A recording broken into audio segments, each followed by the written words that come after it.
Mr. President, last night's vote was an exercise in futility, as Democrats knew would be the case. For months now, Republicans have made it clear that we will not help Democrats raise our nation's debt limit to finance Democrats' partisan tax and spending spree. If Democrats want to pass a massive partisan tax and spending bill without any Republican input, they can raise the debt limit without any Republican input.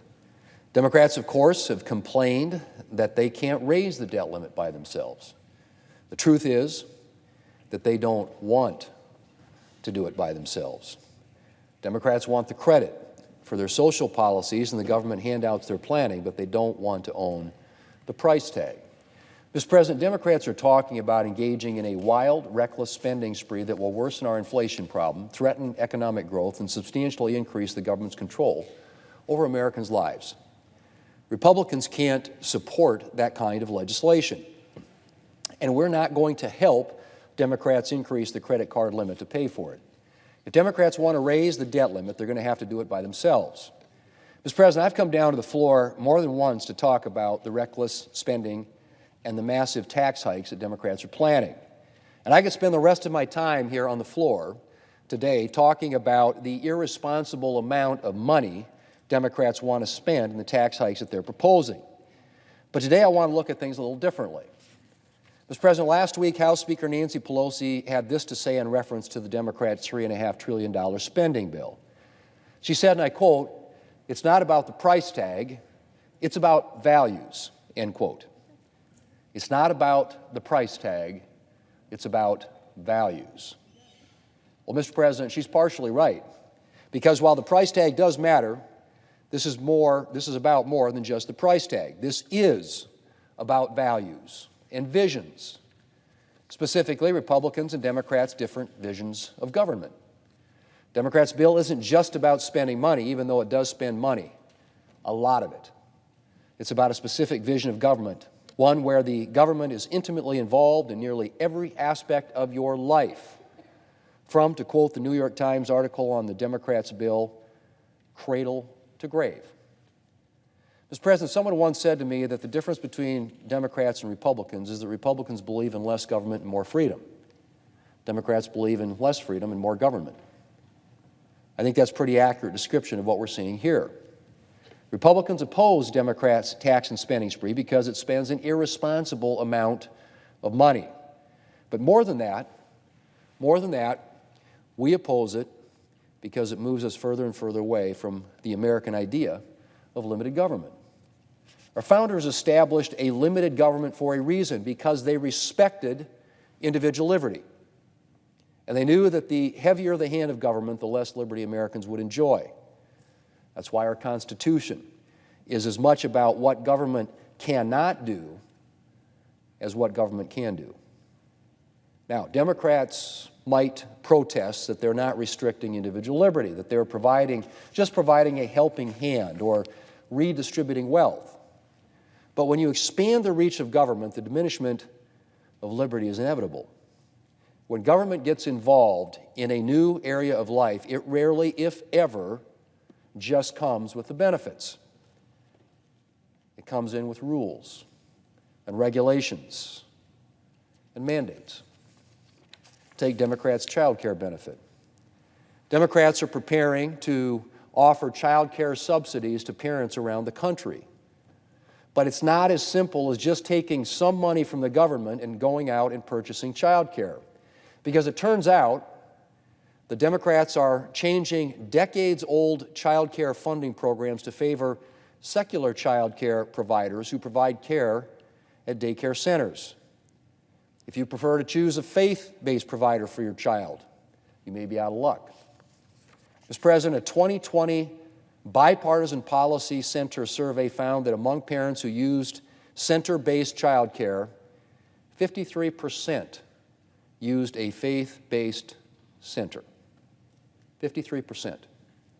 And they reported that they chose these providers for a variety of reasons, from the quality of the caregivers to the cleanliness of the facility to the values of the provider. That number may change if Democrats' tax and spending plan goes into effect, not because parents are changing their child care preferences, but simply because Democrats have set up their benefit to favor secular, center-based child care providers. With government benefits comes government control and government picking the winners and the losers. Secular child care providers win under Democrats' massive government expansion. Faith-based providers and parental choice, not so much. Electric vehicle manufacturers win. The natural gas and biofuels industries, not so much, despite the fact that both have been key to producing cleaner American energy. Unions win under this bill. Americans making charitable donations, not so much. Democrats are allowing the charitable deduction to expire, but adding a new tax break to pay for union dues. When government is in charge, government dictates your choices and picks winners and losers. Government also gets a lot more involved with overseeing the details of your personal life. Democrats are planning to add a provision that would force banks and credit unions to report the details of your financial activity to the IRS, including certain deposits, withdrawals, and other transactions. Democrats are apparently still discussing the amount that would trigger the new reporting requirement, which has been proposed at $600 or $10,000. But whichever number they settle on, a lot of ordinary Americans are going to end up having their bank or credit card or credit union forced to report their private information to the IRS. Talk about Big Brother. Mr. President, probably the biggest reason that Republicans believe in limited government is because we believe in individual liberty. And we know that the more government expands into your life, the more your choices and liberties are curtailed. But there are other reasons that we believe in limited government. One big reason is that we know that the federal government simply isn't the best way of delivering many services. There are some things that the federal government is well suited to do. Handling our national defense, for example. If our country is invaded or attacked, it's a lot more effective for a national military to respond rather than for each state to respond on its own. But there are a lot of other things that are better handled at the state level or at a local level, or in some cases not by government at all. Our state government in South Dakota is a lot more familiar with the needs of South Dakotans than the bureaucrats at Washington agencies. And the city government in Sioux Falls or Rapid City or Pierre or Box Elder is even more familiar with and more able to respond to the needs of individual residents. That's why a lot of things are better handled at the state or local level, or as I said, at times not by government at all. Big government is impersonal and inflexible. It's not familiar with and can't take into account the particular and sometimes opposing needs of each state or each community. Big government is one size fits all. Big government is also inefficient. Anyone who thinks the federal government would do a good job running Americans' health care hasn't dealt with a federal agency very recently. And big government is unaccountable. Think about it. You have a company that offers a bad product, what's going to happen? People are not going to buy your product, and you're probably going to go out of business quickly. It doesn't work that way with the federal government. The federal government's not going to go out of business because it isn't doing a good job delivering the services it's promised. If the government is in charge of your health care and it isn't delivering quality health care, you have little recourse. Sure, you can try to vote in new members of Congress to reform things, but even then, change can take a very long time. Real reform of an existing government program is rare. An elimination of a bad government program, even rarer. As Ronald Reagan used to say, the nearest thing to eternal life that we'll ever see on this earth is a government program. Mr. President, I could go on. I could talk about how big government tends to stifle the innovation that leads to economic growth, or ask why Democrats think that a group of bureaucrats in Washington are the best decision makers for American families. But I want to touch on one other point before I close.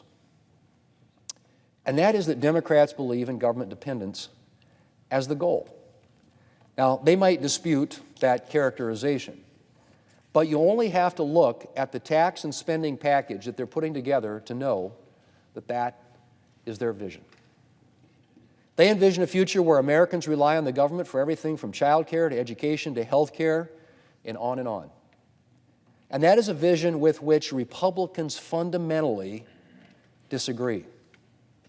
Our vision is not a future of government dependence, because government doesn't bring prosperity. Government doesn't bring the American dream. At best, government is going to help you survive. It's not going to help you thrive. Yes, government can be an important backstop to difficult situations or national emergencies like the COVID crisis. But the goal should always be to get people to a place where they don't have to rely on government. Permanent government dependence robs people of the purpose and pride that comes with work and personal achievement. And as I said, it denies them the opportunity for prosperity. No one ever became prosperous on government benefits. Mr. President, if you ask most Americans what the American dream means to them, I'm pretty sure you would hear things like a good job, a rewarding career, the chance to pursue my ambitions, or the chance to improve my circumstances and make life better for my children. That's what Americans envision, not a future of government dependence and government subsidies. People are looking to achieve the kind of prosperity where they don't need government involvement in every aspect of their lives and can choose their path for themselves instead of having to follow the rules and regulations that come with government benefits. Mr. President, that's a vision that Republicans share. And it's what we're committed to fighting for on behalf of the American people. And that, Mr. President, is another reason we're committed to maintaining limited government. Because the bigger government grows, the more that vision of opportunity and prosperity shrinks. And so, Mr. President, Speaker Pelosi is partially right. She's wrong to dismiss the bill's price tag because it is profoundly irresponsible to mortgage our children's and grandchildren's future with a massive government spending increase. But she's right that it is about values. And Republicans aren't opposing Democrats' tax and spending spree simply because it spends a lot of money, but because it advances a vision of government with which we profoundly disagree. We don't believe that the American dream is government dependence. We don't believe in an ever-expanding role for the federal government. And we don't believe that bureaucrats in Washington are a good substitute for the judgment of the American people. And that, Mr. President, that is why every Republican in the Senate will be voting against Democrats' reckless spending legislation, not just because it spends too much money, but because it fundamentally undermines the American tradition of liberty and limited government. It is about values, Mr. President, and it's about visions. And Republicans do not share Democrats' vision of a future of big government and big brother.